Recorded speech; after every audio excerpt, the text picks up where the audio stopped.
ए पैगंबर सल्लल्लाहु अलैहि वसल्लम, अपने परवरदिगार जलीलुश्शान के नाम की तस्बीह करो, जिसने इंसान को बनाया फिर उसके आज़ा को दुरुस्त किया, और जिसने उसका अंदाजा ठहराया फिर उसको रास्ता बताया, और जिसने चारा उगाया फिर उसको स्याह रंग का कूड़ा कर दिया।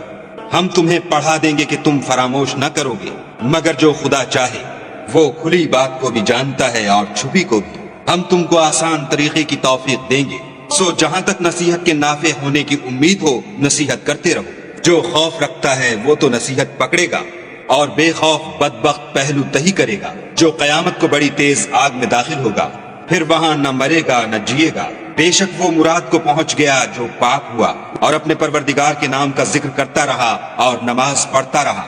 मगर तुम लोग तो दुनिया की जिंदगी को इख्तियार करते हो, हालांकि आखिरत बहुत बेहतर और पाइंदा तर है। यही बात पहले सहीफों में मरकूम है, यानी इब्राहिम और मूसा के सहीफों में।